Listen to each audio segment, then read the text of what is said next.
कभी कभी प्रोपेगेंडा की सबसे बड़ी प्रॉब्लम यह होती है कि अगर डिटेल थोड़ी भी गलत निकल जाए तो पूरी कहानी ही सवालों के घेरे में आ जाती है। और अभी पाकिस्तानी आर्मी के साथ ऐसा ही कुछ होता दिखाई दे रहा है। और मैं ऐसा क्यों कह रहा हूं, डिटेल में समझाता हूं। पहलगाम टेरर अटैक के बाद भारत ने ऑपरेशन सिंदूर लॉन्च किया था। इस बात को ना तो भारत भुला है और डेफिनेटली पाकिस्तान तो ना भूलने वाला। भारत ने पाकिस्तान के अंदर मौजूद 9 टेरर कैंप्स को टारगेट करके डिस्ट्रॉय करने की बात कही। अब इसके जवाब में पाकिस्तान ने ऑपरेशन बुनियान अल मरसूस लॉन्च किया और फिर ड्रोन्स, मिसाइल्स और गाइडेड रॉकेट्स की मल्टीपल वेव्स भारत की तरफ भेजनी शुरू कर दी।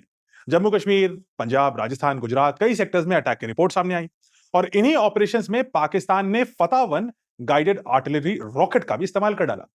अब सुनिए कि पाकिस्तान आर्मी के एक ऑफिसर ने इस ऑपरेशन के बारे में, पाकिस्तान वाले ऑपरेशन के बारे में क्या कहा। ध्यान से सुनिएगा। तमाम आपने जो फतेह वन फायर किए, जगह पे लगे, टारगेट पे हिट किए, कामयाबी हुई? बिल्कुल ऐसे ही था। हमारे दो टारगेट्स थे। हाँ। जिसमें रजौड़ी एयरबेस और मामून एयरबेस हमें टारगेट दिया गया था, जिसमें हमने सक्सेसफुली एंगेज किया। मेजर मामून के साथ थे आप? जी जी, अच्छा। मेजर मामून के साथ। तो पाकिस्तान आर्मी का दावा है कि उन्होंने भारत के रजौरी एयरबेस और मरमून एयरबेस को सक्सेसफुली हिट किया। अब प्रॉब्लम बस इतनी थी कि रजौरी एयरबेस नाम की कोई ऑपरेशनल इंडियन एयरफोर्स बेस मौजूद ही नहीं है। रजौरी जम्मू एंड कश्मीर का एक डिस्ट्रिक्ट है, कोई एयरबेस है ही नहीं। और मारमून एयरबेस, मारमून एक्चुअली पठानकोट के पास एक मिलिट्री कैंटोनमेंट एरिया है, वो एयरबेस है ही नहीं। तो अब सवाल पाकिस्तान आर्मी से यही रह गया है कि आखिर उन्होंने स्ट्राइक करी कहां, ये जगह कहां से मिली उनको मैप पर। अब यहां एक इंपॉर्टेंट बात और है जो समझनी जरूरी है।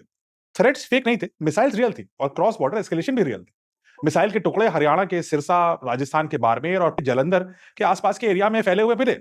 रिपोर्ट्स ये भी कहती हैं कि पाकिस्तान ने फतेह 2 मिसाइल भी लॉन्च करी, जिसे इंडियन एयरफोर्स के डिफेंस सिस्टम ने सक्सेसफुली इंटरसेप्ट कर दिया। यानी बैटलफील्ड एक्टिविटी सच में हुई थी, लेकिन बैटलफील्ड में पाकिस्तान के क्लेम्स और वेरीफाइड मिलिट्री रियलिटी दोनों अलग अलग जा रही हैं। और शायद यही मॉडर्न वॉरफेयर की रियलिटी है। आज वॉर सिर्फ मिसाइल से नहीं लड़े जा रहे हैं, नैरेटिव से लड़े जा रहे हैं। कौन क्या हिट हुआ क्लेम करता है, कौन विक्ट्री डिक्लेयर करता है, कौन फैक्ट्स वेरीफाई करता है, ये सब बैटलफील्ड का हिस्सा बन चुके हैं। लेकिन अगर किसी आर्मी के क्लेम्स बेसिक भूगोल के फैक्ट्स के विपरीत जाने लगे, तो उस आर्मी पर बहुत बड़ा सवालिया निशान लग जाता है। और यही गलती पाकिस्तान एक बार नहीं, बार बार दोहराता रहता है। अब कमेंट से मुझे आप बताइए, क्या आपको लगता है कि चाहे हिंदुस्तान से हो या पाकिस्तान से हो, ऐसे अनाप शनाप क्लेम कर देना बिना किसी फैक्ट के, बिना किसी मैप को चेक किए, बिना किसी गूगल मैप को देखे, ये किसी आर्मी के लिए बहुत शोभा नहीं देता। और पाकिस्तान की आर्मी को अपनी बेसिक रिसर्च करके ही ऐसे क्लेम करने चाहिए। ऐसे मनगढ़ंत नाम बनाना और उसको पेश कर देना पब्लिक के सामने एक तरह से ये भी दिखाता है कि पाकिस्तान की गवर्नमेंट और पाकिस्तान की मिलिट्री की नजर में पाकिस्तान की जो अपनी पब्लिक है उसके क्या स्थान है, मतलब कितना असेसमेंट है उनके इंटेलेक्ट का, वो ये भी दिखाते हैं।